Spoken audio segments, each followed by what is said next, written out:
Okay, I'm back. Here we go. I'm gonna get reset. A little crazy there. I'm very sorry, everyone. Almost there. Come on. Okay, so I think we are now ready. Welcome, everyone. We are about 4 minutes behind schedule. I apologize. I am kind of the person who helped set up these events, and so we've got a couple of people having some technical issues. If you have not joined a live Teams event before, it is a little bit unique. It's where you can hear us, you can see us, but we can't hear and see you. This meeting is being recorded, so we will go through and get all the information from the FAQ document, and we'll send out this recording along with all those questions. We do have, you can't see them, but we have Miss McMichael and Miss Henry joining us tonight. So we appreciate having two counselors on here, and their main goal is to answer any questions that you have. My parents and students, if you're on here, the way it works is at the top of your bar, you should have a little Q&A bubble that has a little question mark in it. If you click on that, you should then see a little, it looks like a chat pop up on the right-hand side, and you can type in your questions into that, and Miss McMichael and Miss Henry will get those answered. We're focused a little bit on registration tonight, but clearly, you know, if anything's out there and you're just kind of curious, give it a shout. Miss McMichael's been working really hard, I know, with our ninth graders this year, and Miss Henry has a wealth of experience as well. So between the two of them, they can get everything answered. I feel like saying I'm your host tonight. I'm Kara Vaughn. And for those who don't know, Miss Bast and I are going to be joining the class of 2025 next year.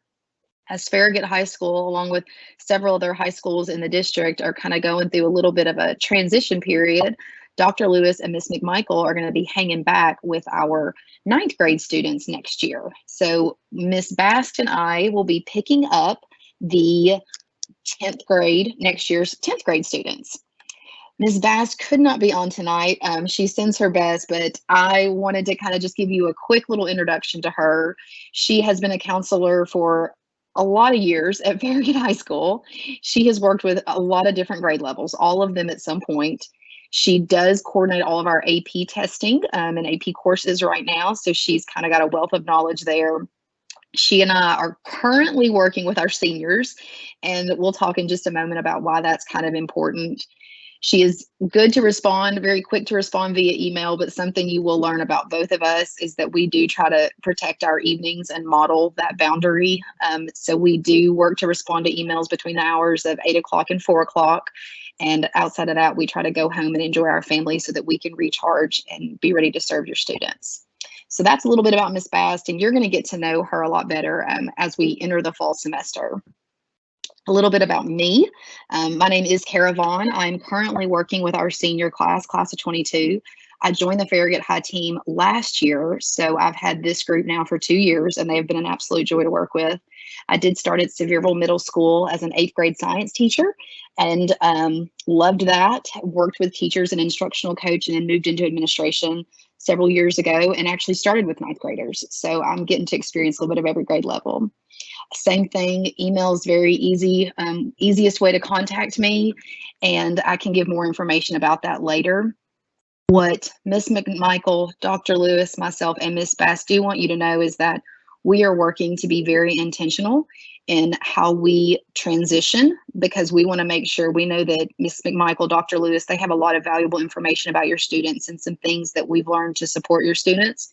And we actually are working to schedule a series of meetings where they kind of help us understand and get to know your kids so that we can be on the lookout and be proactive about things and make sure that we're ready to support them. So we are getting that transition plan in place.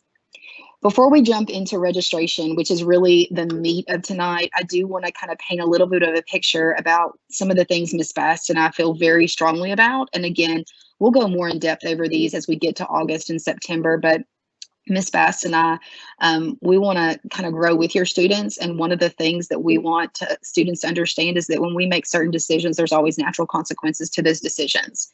And we can talk about that from attendance to engagement in class, but their behaviors. We really want them to kind of focus on the responsibility in their sphere of influence and help them make the best choices they can. We want to make sure that students, parents, teachers, counselors, admin, we are all part of one big team. And one of the best things we can do is keep each other informed. And so we really do come at things from a team approach. If a student comes to me with a concern, the first thing I'm going to ask is, hey, have you talked to the teacher yet? Is the teacher aware of the concern? Or, if they come to the counselor, their counselor is going to say, have you talked to your parent? Can you tell me a little bit about that? So we do want all of us to feel a part of that team and keep each other in the loop. We will be working over 10th, 11th, and 12th grade years to help your student learn how to use their voice, how to find their voice, and how to advocate for themselves in a variety of different ways, academic and non-academic settings. As we look ahead, I know 9th grade's a hard year as the kids are moving into a bigger building, new friend groups, but we do want them to find ways to get involved in school activities. And we're excited because there's a lot of ways to get involved at Farragut High School. And hopefully maybe at the end of this meeting, we'll have a chance to touch on that. Last thing, and this is something you're going to hear from our counselors a lot, is we really want to encourage balance for our students, okay? We know that our students are absolutely extraordinary, and we want them to challenge themselves and take the tough classes, but we also want them to enjoy their friendships and to find, time for self-care. We want them to enjoy high school and be involved, but not at the expense of their mental emotional health. So really looking at balance in that. And that is something that we encourage for all of our grade levels. So now let's jump in and talk a little bit about registration. So as 9th graders, last year your students would have registered in 8th grade. I'm sorry, my daughter is currently at my desk trying to sneakily get something out. Oh, it's another computer, excuse me. So last year your students would have registered as 8th graders. And what we're going to take a look at here on the front end is you're kind of going to get like a debrief. Our counselors have been going to the various classrooms and going over all of this information with your students. So you're actually going to get to experience a mini lesson that was put together by our counseling team and hear a lot of what they heard. We're going to talk about transcripts. We're going to talk about calculating GPA, what that looks like. We're going to talk about graduation requirements, even though that seems really far away, it's really not. And then we're going to talk about the actual process of registration and how your student will go through and select their classes. So let's go ahead and start by taking a peek at the transcript. If you are able to log into Aspen, you actually have access to the student transcript. For people who are just now joining us, I want to go ahead and remind you that if at any point you have questions, you can type them over there in the chat, and Miss Tenry and Miss McMichael are on standby to answer those questions. So at any point, please jump over there and put those questions in. Back to the transcript. So each student, when the counselor came to visit the classroom, got a copy of their transcript. So let's kind of take a look at how you read that transcript. For our freshmen over here, where you see total credits earned, most of them, it's going to say 4. If you've got a student in a year-long class, if you've got a student who maybe didn't earn that passing grade, that number could look different. But for a typical situation, typical student in a block schedule, you're going to see 4 credits earned per semester. Up here, this always gets a little bit confusing. You see 2 different GPAs. You see the Tennessee Lottery GPA, and then you see a Knox County weighted GPA. So the lottery GPA is what we call the unweighted GPA. And what that means is that no additional points are added to that GPA for honors courses, AP courses, things like that. That one's going to top out at a 4.0. The Knox County weighted GPA is where if you are taking some of those, I'm going to call them enriched classes, honors, AP, NIC, which is National Industry Certification, dual enrollment, those have a little bit higher weight, and we'll talk about that here in a moment, and those actually can go over a 4.0. So that's where the GPAs are. Over here, you see the decile, and I actually learned this last year on how to look at the decile, but that's how the class rank is. So when your student gets to be a junior and senior and starts applying for scholarships and admission, that decile becomes a little bit more important because they want to know how the student ranks in comparison to their peers. So for example, if we were looking at this student who's in a decile of 5, that means that they're in the top 50% of the class. If it was, it would change. So I might get Miss Tenry or Miss McMichael to unmute here. And if you all want to add anything on decile there, please feel free to do so. Yeah, I did actually want to say at Farragut in the top 50%, I mean, you're still looking at 4.0. So I would keep that in mind. That the decile is it is what colleges ask for. It's what we use for ranking. But when we're looking at 50th percentile, we're still looking at students with 4.0s. Thank you, Ms. Tenry. Okay, so that's a little bit about the transcript. You can find that in Aspen, so your student knows how to go to the academics tab and locate that transcript in Aspen. Theoretically, it gets updated after each semester, but for example, when our students finish the semester in December, it usually takes 3 to 4 weeks after the grades post for all of that to get transferred over into Aspen. So, they might take finals at the end of May, but it'll take a additional couple of weeks to get the transcripts updated in Aspen. Just want to point that out there. Okay, let's take a look at calculating GPA. Kind of go back a little bit to your math lesson here. If you look at this, each letter grade carries a certain weight. So if you're in just a standard CP college prep course, we see the breakdown here. When we were talking about that weighted GPA, here's where those extra points come into play, and you can see that they're worth just a tiny bit more. And then, of course, your AP, dual enrollment, and NIC, National Industry Certifications, all of those carry a heavier weight. So the more rigorous the course, then the higher the weight on that. And again, we'll take a look at some of that here in a little bit. In terms of calculating the GPA, thankfully, Aspen does that for us, but just so that you can kind of see there in the background, a lot of times students who transfer in will have questions about this. And if you are in a transfer situation, talk to us, because sometimes those grades can transfer in a weird way depending upon if you came from a year-long or a block school. But let's say that your student was in Honors English 1 and earned an A. Again, because it's honors, we see that weight there. CP Algebra 1 got a B, so that'd be weighted 3 points. And then a CP Wellness weighted 4 points with an A, and then Intro to Business 4 points with an A. So we're going to go ahead and add those up, divide by 4, and then there's your average, the 3.87. So again, Aspen does all that for you, but just so that you can kind of see the math behind how all that works, I want you all to take a peek at that. Graduation requirements. So this kind of sounds, again, crazy, but at the end of 9th grade year, our counselor will go through and do what's called a transcript analysis. And I'll show you here in a little bit, we actually have like a graduation checkoff sheet where they will go through, and it's one of my favorite things that I used to watch Ms. Tenry do with our students, is she would go through and check off, and there's just kind of a sense of accomplishment that happens there. In Knox County, in the state of Tennessee, you need 28 credits to graduate. And it is a specific 28 credits. So we'll talk about that here in just a second as well. In 9th grade, you've got 4 credits in the fall and 4 credits in the spring. So potential for 8 credits each year. Now you see, that means you could theoretically end your senior year with 32 credits. That's correct. I'm happy to say that we had, and Ms. Tenry might have to correct me on this because the number fluctuated a tiny bit. We had maybe 25 to 30 students who chose to graduate in December this year. And that, I say, is pretty consistent, that those students who pass their courses and schedule things correctly are able to graduate a semester early. And for, student, depending upon what their goals are and their objectives, that's something that we can definitely talk with your student about as they go into that junior year. If it's something they're interested in, we can talk through that with them. So yes, you can earn extras.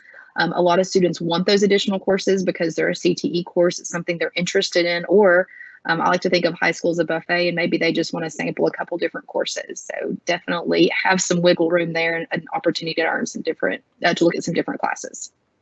Those graduation requirements, every year your student will take an English 1, 2, 3, and 4. Every year they're required to take a math. So a lot of times we'll have students who come into Farragut High School with maybe an Algebra 1 credit already. That's great, but you still have to take 4 maths while you're at Farragut 1 each year. We do have some students who choose to kind of change up the progression a little bit. You can talk with your counselor about that. That is an Algebra 1 requirement, geometry, Algebra 2, and then something beyond Algebra 2. I was actually meeting with our math department head today, and I'm excited about some of the courses that the state is getting ready to offer as that additional math, as I think that they're much more applicable to students in real life situations. So again, the math kind of can sometimes be a little tricky and confusing. So reach out to your counselor on those if you're not sure. Science, you need 3. One of those has to be biology. chemistry or physics. And again, if you're not sure which way to go with that, talk to your counselor and they can make some recommendations, mostly dependent upon what you're interested in after high school. We have a lot of students who will take chemistry and physics if they're kind of thinking more that STEM background. I am very thankful we offer a variety of additional lab sciences. So we have a very robust science program and can talk through those options for your student. If your student took physical science. Ms. Vaughn, I'm sorry. I was going to add the chemistry or physics, and Ms. McMichael can probably speak to that because I know that she has been working on an answer to this. That's my oven. So at Farragut, we usually do biology and then chemistry and then go into the physics. It is an and/or for graduation requirements, and I'm going to let Ms. McMichael speak to the more specific of what she's talked to the science department about. Yeah, our science department has been pretty open, especially from Mr. Milligan, who's been long time teaching physics, that having algebra 2 prior to taking physics is really important. And so many of our students, by the time that they're asking that question on chemistry or physics, they have not taken algebra 2 yet. And so really taking that chemistry class a lot of times is like the most is the best fit for students. Also, physics is much more abstract kind of thinking. And so many of our students might not be yet ready to think in that manner. So that's often why we recommend chemistry over physics at younger grade levels. Yeah, awesome. Thank you all for jumping in there. PWC, so physical world concepts that some students may be in right now, and physical science do count as that additional lab science. So if your student is in one of those courses right now, they're going to be only needing 2 more credits. And we always encourage those lab sciences can count as electives later on. So just because they meet the 3 sciences doesn't mean they can't take more. And again, that's coming from a former science teacher. I'm all about the sciences. Social studies, 9th grade, they're probably in world history and geography not right now. And we'll talk about 10th grade, what they're taking next year. They'll take U.S. government. And then 11th grade year, they'll take U.S. history. And 12th grade, they'll take economics. And that is actually paired with a personal finance course. That personal finance course, I was actually in it the other day with a group of my seniors, and it is absolutely phenomenal. It's about student loans and interest and insurance and credit cards and how do you build credit and what's your credit score. And it was really fascinating to hear the questions they were asking. So that was really cool. Lifetime wellness, there's a half PE credit in there as well. If your student does play a sport at Farragut High School or is involved in something, our counselors can talk to you more about that, but they can potentially get that PE credit through whatever sport that they play. Do one of you want to mention ROTC in that and kind of talk about ROTC and how it factors in there? Sure. So ROTC, if you take 2 ROCT courses, you can actually satisfy that PE credit and that lifetime wellness credit, but you do need to take 2 of those to be able to satisfy that. Yeah, and I would add that for the wellness, if we're not doing subbing through the ROTC, then you do have to take a wellness is separate than the PE. So it's its own credit that has to be earned in the classroom. The elective focus is something you're going to hear us talk a lot more about here in the next couple of weeks and even here in the presentation. But students have to choose 3 classes within an elective focus area. So if they chose art, maybe they were interested in painting, sculpture, and art history, or they could do 3 additional sciences, or they could do health science, medical therapeutics, and exercise science. So we'll talk about that here in just a second. And then to go to a 4-year university, and we encourage this of all of our students, we need 2 credits of world language in the same language.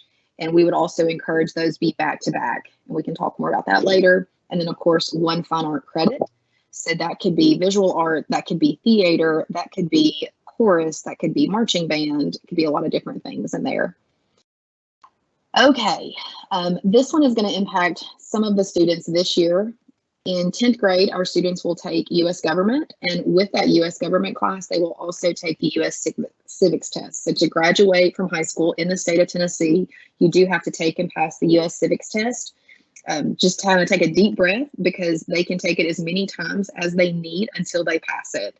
And the grade on that test does not impact the grade they earn in the class.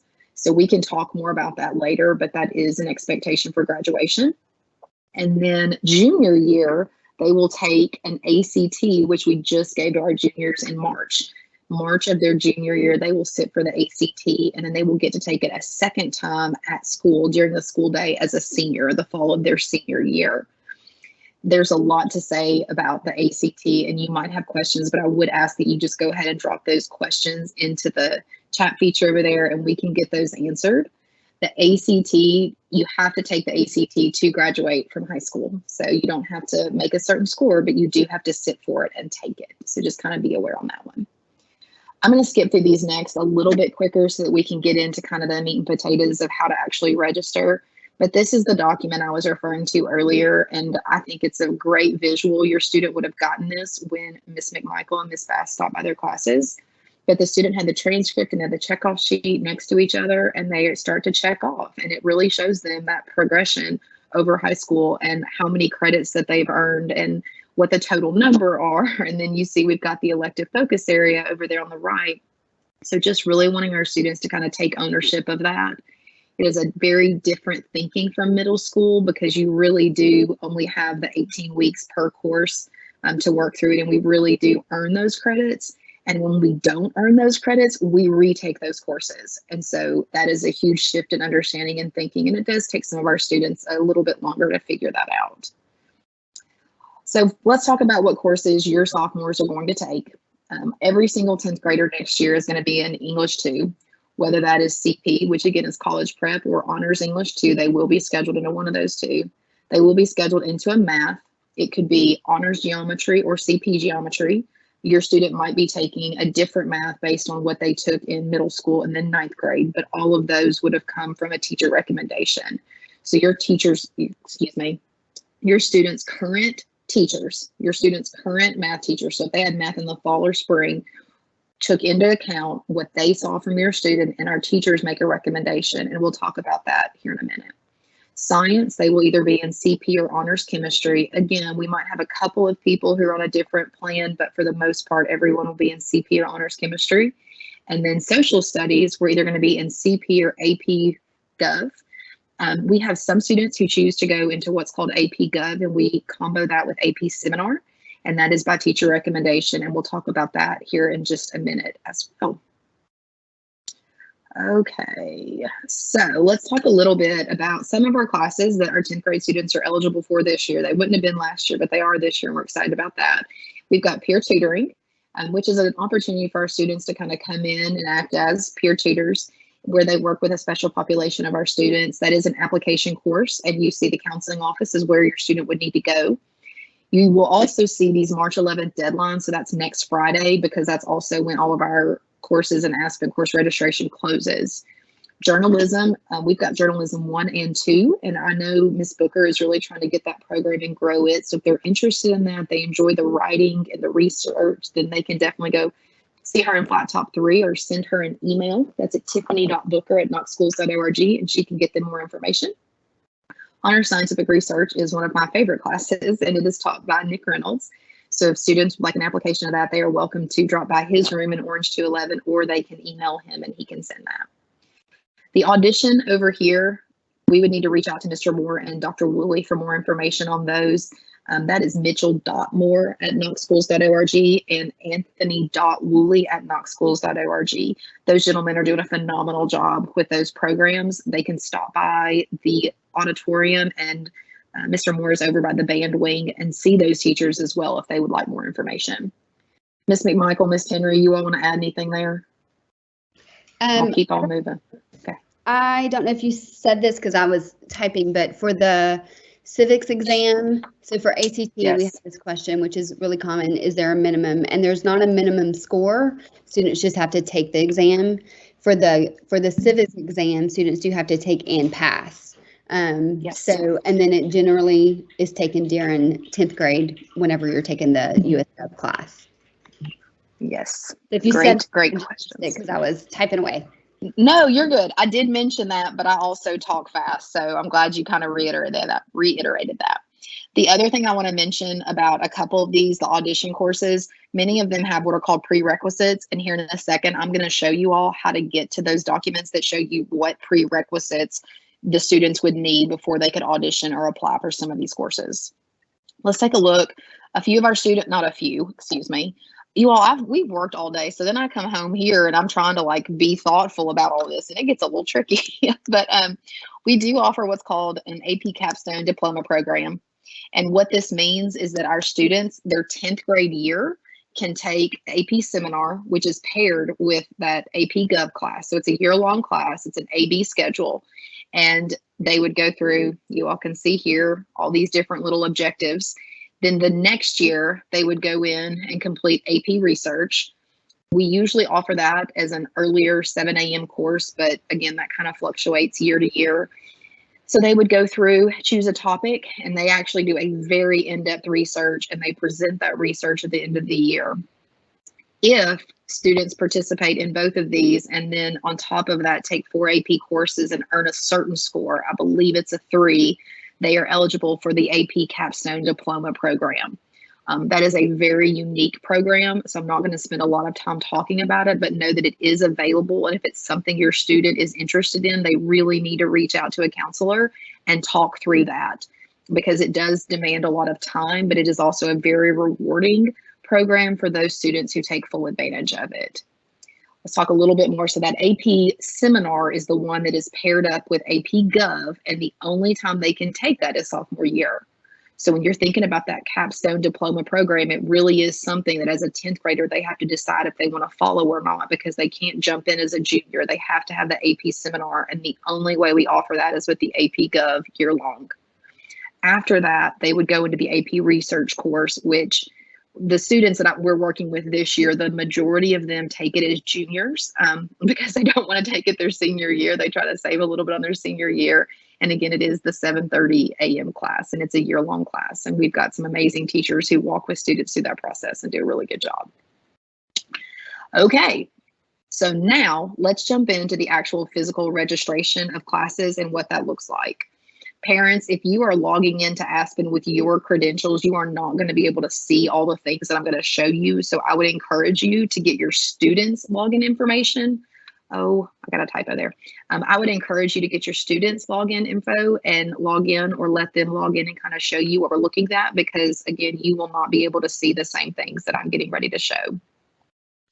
So once your student logs in, and again, Miss McMichael and Miss Bass walked with students through all of this, and we're going to send this out as well after the meeting. But they're going to click on My Info, and then they're going to come down here and click on Request. You come down there and click on Request.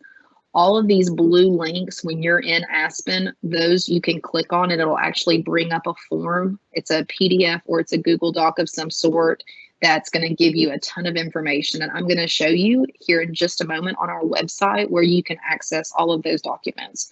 Our counseling website has so much information, and I really want you all to take a peek at it before we jump off here. So once we're logged in, we are going to go and take a look first at those primary requests. The students will actually click on each one. And when they do that, we're going to see here, which is where those teacher recommendations come from. So when our teachers have a student, they are going to go in, and let's say, for example, that I'm in right now CP Algebra 1, and I am doing a great job. I am showing mastery on the assessments. I'm asking questions, and the teacher says, hey, you know, where are we at? Do we want to stay in CP Geometry? Do we want to try honors geometry? And then based on all the information that a teacher has, they are going to make a recommendation. So when your student is looking, we're going to see what a teacher recommended, okay? If your student does not like that recommendation, we're going to talk about what you can do. Please understand that your student right now in Aspen cannot go in and change what's on here. There's one way that you can change that, and we're going to walk you through and show you how to do that. So they can't click any buttons. They can't do anything. They have to accept what is there. Okay. So we see all those different primaries. So if I were to click on the math button, so if I was back here and I clicked on math, This is going to show me all the possible math, but here, this recommended one is the one that my student is going to be enrolled in because that's the one this teacher recommended. Again, if we don't agree with that, I'm going to show you what we do. So let's say that I don't agree. Okay, my student got recommended for honors geometry, but I know that they'd rather take honors chemistry, and that's going to be a lot. And they also want to take AP Gov and AP Seminar, and that's just a lot going on. So I want them to take CP Geometry. What we're going to do is we're going to download an academic release form. These are available in our counseling office. And again, I'm going to show you in just a moment where this is located online. You and your student are going to go through and complete the academic release. Your student is going to read every single statement on here and sign off on it, as are you. When the student returns this to the counseling office by March 11th, our counselors take all of these documents and go in and make the adjustments. Here's what I need you all to hear me say. If a student changes a level per an academic release and they get into that course and 2-3 weeks later change their mind, we do not change the course back to the original. You can imagine in a building of 2,100 students, the number of course changes that get requested, and it just is not, it's just a lot, it's not manageable. So when you fill out that academic release, please understand we are holding your student to that expectation, and we are holding them to the decision that they made. If there are academic concerns that start up, you would need to contact your student's counselor and principal, which would be Ms. Fast and myself, and we will come together and have a parent meeting and work out a plan to support your student, but we will not change the schedule. So I do want to make that very clear. Let me jump over to our counseling website because, like I said, I really do want you all to see what that looks like. Just a second here. It's going to take me a moment, maybe.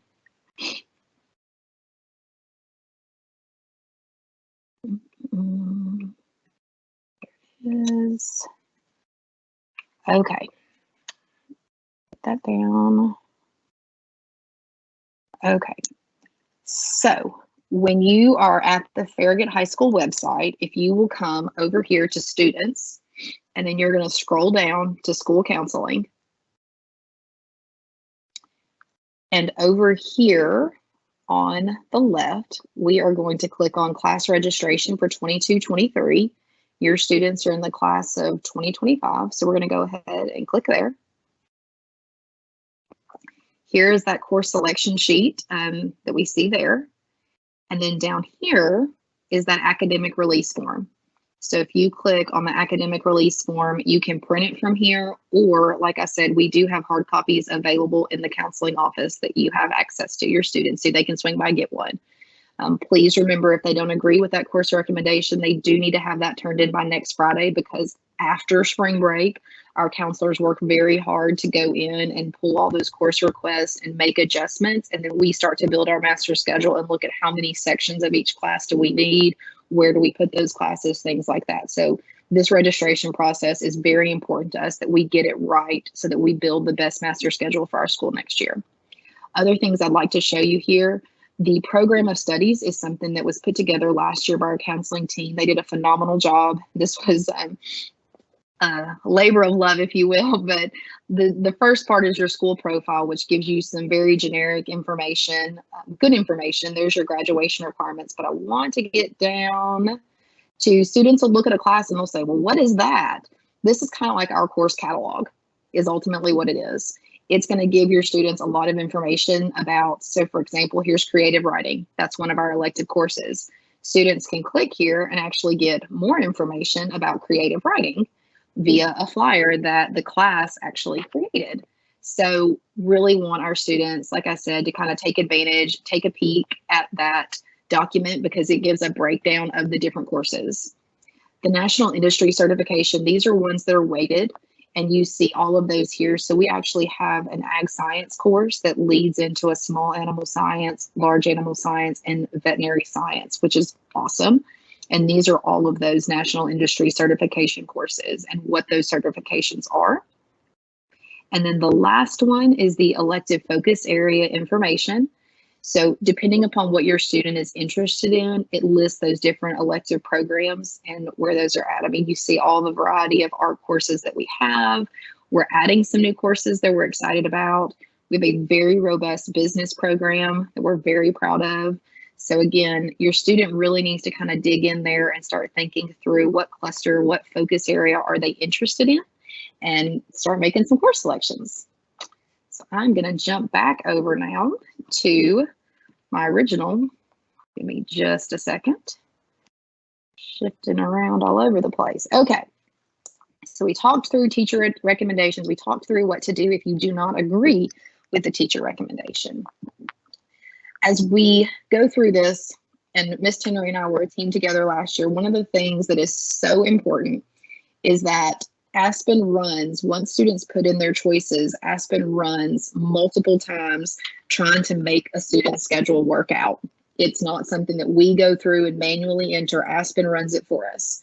Your students need to put their top 4 elective course choices in here. And these are courses that they would actually be interested in taking. Okay. Then we need an additional 3 alternate elective courses, because if the computer runs and it cannot schedule your student into a certain course for whatever reason, it's full or there's a conflict with it in a required course, we need alternates. If your student does not list alternates, Aspen will default and put them into the class a lot of times that has lower numbers or whatever, ultimately whatever has available seats, and it might not be something they want. If your student has 4 electives and 3 alternates in there, they've got a good chance of getting at least some of those 7 that they want. This last thing I want to say is do not put the same courses in. So if you put the 4 electives up here, don't put the 3 of the same course down here. That is not going to help you get into them. The computer program is very smart, and if it can't schedule you into them, it's not going to. Miss Tenry, Miss McMichael, anything you all want to add on that? Yeah, I did want to add, so I would just as you were, stress the making sure that you're picking the alternates. You can also number your alternates, and that helps counselors when we start creating the schedules. So Aspen does run the schedule, and then we go back through and make sure the schedules are balanced, make sure that each student has 8 classes. So if something didn't work, then we'll go to alternates, and it just helps us to help you to get the courses in order. And then as 10th graders, so, freshmen, you have a really limited amount of classes you can take. 10th grade, your choices open up a lot, but the way that Aspen runs schedules, it runs 12th grade first, 11th, and then 10th. So 10th grade schedules do get filled in last. So make sure you use those alternates is the point. Awesome. Thank you, Ms. Tenry. So let's take a look at a couple of tips. There are hundreds of classes that are offered, and especially when you're going into those elective courses and trying to locate them, it can get really tricky. Please know that you can hit this little down arrow and it's going to list several pages of courses, or they can use the arrows here and here to navigate back and forth. The smartest thing that Ms. Tenry taught me last year, whenever I was on the class visits with her, is if they will click this button, it will alphabetize all of the elective courses. What does get interesting about that, and Ms. McMichael, Ms. Tenry, y'all can help me, all of the NIC courses, I believe even this year, start with the letters NIC, so they're going to filter into the N's when you do alphabetize those. So that's an easier way to find those courses. To do that, make sure is that okay? Good. Yeah. Okay, thank you. Okay. So make sure that your mouse is actually in the box so that you're selecting the correct one. Make sure you alphabetize those courses. That will make it a whole lot easier. Okay, I cannot stress this enough. And I learned this because, again, Ms. Tenry and I were a team last year, so I got to learn a lot from her. But those notes to counselors, and I know Ms. McMichael and Ms. Bass stress that, please, please, please tell your student to help us out. If your student was recommended for honors geometry and they have submitted the academic release, go ahead and put that in here. Dear Ms. Bass, dear Ms. McMichael, I submitted my academic release. It's on file. If your student plays soccer in the fall and really struggles in math, we want to know that. So your student needs to tell us that, and we'll try to schedule that math class into the spring. things that are not what we want to see in the notes for counselor. We do not honor teacher requests at Farragut High School. So you can't say, oh, my brother or sister had this teacher and I really want them. Okay, don't do that. You can't say, oh, my so-and-so had this teacher and said they're not the greatest, I do not want them. We do not honor any sort of teacher request. We don't even know what the lunch schedule is for next year, so students don't need to request a certain lunch. We do have some students in certain situations with IEPs and 504s that we kind of look at those things, but please don't tell your student to put in a request for lunch. And of course, we don't honor friend requests either. I know Ms. Tennery and I ran into a couple of situations last year where students were requesting courses and they were like sitting next to each other and they just all requested the same courses. And then in the fall, we're meeting with them and we're like, well, why did you choose that course? And they'll tell us, oh, because my friend Bobby did. And we're sitting there going, you don't even want to be in this class. So really, I can't stress enough, have the conversation with your student, look at what they're requesting, talk through it, try to think forward as much as possible and be realistic about those requests. Ms. Tennery, Ms. McMichael, anything you want to add on that? Yeah, I think if there's if there's anything that they and Ms. Vaughn, you might have already shared this, but if there's anything that they have during the school year, like even on top of sporting events, if they know that they're going to be in PT, at 3:00 every Wednesday for the next few months, and you already kind of know that ahead of time, you can put that into the notes for counselor section saying, hey, can we not have a math course during 4th block? That is also like really important information. Also, if you know that, they have a therapy during a certain block, those kinds of things are really important for us to know, and we can try our very best to help accommodate so that they don't miss important information. Ms. Tennery, were you going to add something too? I was just going to add about the academic release. There was a great question that said, do you require warrant if you're moving up and down? And we do require an academic release for both if you're moving to AP to CP or CP to AP honors. And that's so that conversation is happening at home of the levels. We want to make sure that you're informed and you're having those conversations about the classes, looking at the whole balance of the schedule too. Yeah. So a couple things, and we're got a couple more important things, but want to go ahead and say this date again, Friday, March 11th. After that, I believe it's 4:30 is when it'll get closed. Your student will not be able to go in and register for any classes. It will be shut down. So if your student does not go in and register for classes, then again, they will automatically get what the teachers have recommended. And then in terms of electives, they will end up in electives that have the most open seats. So I cannot stress that enough, that they really need to get in there and look over it, and look over it again. Excuse me. Once they get those in there, they've got to post down here, bottom left, they've got to post what they want. If your student posts today, that's great, but it doesn't mean that they're automatically going to get that schedule because we have not even run the master schedule. We have not created it yet. We are dependent upon what courses are selected so that then we go in after that and figure out how many sections of each course we need. So your student will not know what their schedule looks like until late July, and the county will actually contact all students and parents and say, this is the day that courses are going to be, or schedules will be released. They can log into Aspen. That's not a Farragut decision. That's a Knox County decision. A question I have that just hit me is, one of you can answer it. Can they post multiple times? So like if they went in tonight and hit post, those are my courses, and they change their mind next Tuesday, can they go in and repost, kind of resave? Yes. Yeah, you can. Okay. So you can post it as many times as you need. You actually don't even have to technically post it for us to be able to see the classes that you've selected. Awesome. It automatically saves it. Perfect. Okay. So go in there, post, and post away. Couple things that I'm going to point out here. We know that things could potentially change. So let's say that it is now June and your student has decided that they're going to change some stuff up. What we try to explain to students is that once we figure out how many sections of each class, we actually assign those sections to teachers and we make hires based on the sections. So we offer very limited schedule changes after March 11th, because that is why we're putting so much emphasis and thought into this on the front end. There will be a few small windows where they can request changes, but very, very limited. One reason they would be allowed a schedule change is if they are scheduled into a class, but they do not have the prerequisites for it.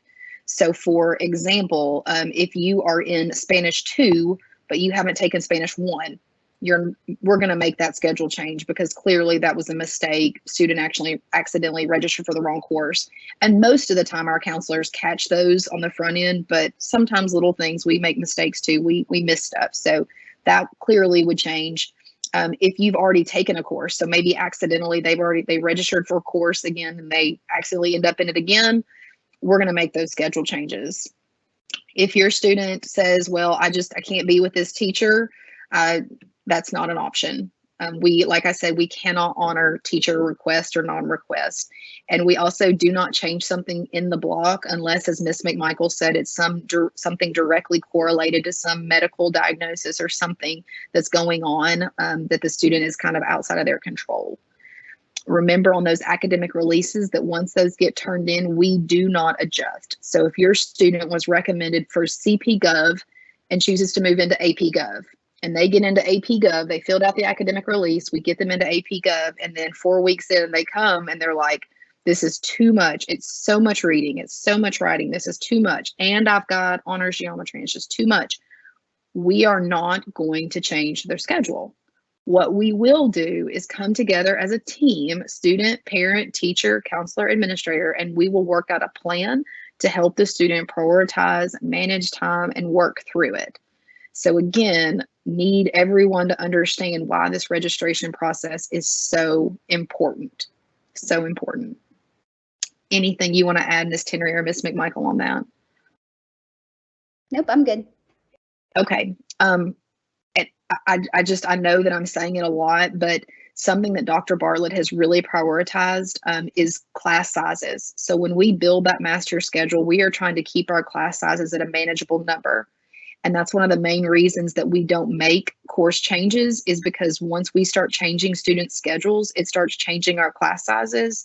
And one of the number one factors in student success in the classroom is lower class sizes. So we are going to build a master schedule where we can get the class sizes as small as possible, and it's going to give that more personalized instruction to your students, better feedback, better teaching. So that is really our priority in giving students and teachers the space for that learning process to happen. Okay, so you've heard us say it several times, March 11th. March 11th, that afternoon, like I said, I'm not sure on the exact time, but I would guess 4:30 because it'll be the Friday before spring break and we will all be out of the building pretty quickly. So they really need to make sure that they've selected those courses and posted it. I would go ahead and say by 3:30. The other date that I do want to mention, and we don't have the official day, but in the fall, so last year when your students came as 8th graders to 9th graders, they did kind of a freshman orientation day at Farragut where they went around, they took their yearbook pictures. It's a little bit different for our 10th, 11th, and 12th graders. So next year as a 10th grader, they will be involved in what's called Admiral's Launch. That'll take place the week before school starts. And Dr. Bartlett and myself, Ms. Bast, we will communicate that information out to you all via email and phone calls. It will probably be the Thursday before our first day of school, but again, the county determines that date and we will wait to kind of hear from them when that is. But during that time, they'll get their yearbook picture taken. We'll have all of our clubs fair out, organization information. Depending upon how we do Chromebooks next year, there's a chance they might be picking them up that day if they have their technology agreement filled out. There's also a chance that we distribute those through advisory classes. So we'll figure that out as we go and communicate that out. But did want you all to know it's a little bit different because as 9th graders, they come to freshman orientation. And as 10th, 11th, and 12th graders, it's a little bit more kind of independent there. They actually come to Admiral's Launch during a certain time and walk through that process by themselves. So that is our presentation. I'm looking, it looks like you all have gotten most of the questions answered there. Ladies, is there anything else you all want to jump in on and share? Oh, No, good question. I think you did a great job. The question was, what happens if they sign up for band and their final schedule does not show it? That is So- a good question. Okay. So Oh, yeah. we Ms. work Henry. with our band directors to get a roster for, so a lot of it's dependent on when we get the roster. But we work with our band directors to make sure that what they need in their classroom is reflected with that roster that they give us. If it's not showing, they can do a schedule change request, but again, we usually work directly through the teachers if it's any sort of audition application class. Yes. I was looking, the other thing I wanted to show you all was this is the program of studies that I referenced earlier. And I was trying to show, so for example, here's a honors Chem 2 / AP chemistry. So there's a short video actually produced by our students that talks a little bit about that, but you'll notice here the prerequisite courses on that. So as your student is looking at the electives, and I know Ms. McMichael and Ms. Bass will know that, but for example, they can't just jump into entrepreneurship. They've got to go through the intro to business and marketing first, especially in some of like our health science courses. You've got to have some prerequisites on the front end. So for example, AP environmental science, you've got to have chemistry and biology before you can jump into AP environmental science. So just make sure, like I said, it's 77 pages long, but our teachers and our counselors did an amazing job going through and being very specific. This one tells you it's a fast-paced course. So, if your student kind of, again, struggles with the time management, things like that, or maybe they have multiple AP courses, this may not be the course for them. Something that a lot of our teachers did is they kind of gave us some sample projects, what it might look like in that class. And then if you're interested in certain topics, especially in those elective classes, who might want to take those. So definitely take a peek at this document. They worked very hard to put it together, and I think that it's really informative. Okay, are there any other questions before we jump off? Okay, well, if anybody has any additional questions, we can hang on here for 5 more minutes until 7 o'clock, and then we're going to jump off and join our families for the rest of the evening. We are all an email away. I'm very excited to work with the class of 25. I want to thank Ms. Henry and Ms. McMichael for jumping on. I cannot tell you how much the administrators and the counselors work together as a team. We really do work to keep each other informed in order to support students. So always kind of keep us both in the loop when possible and let us know how we can help you. So it's good to see everyone, and I hope to see you soon in the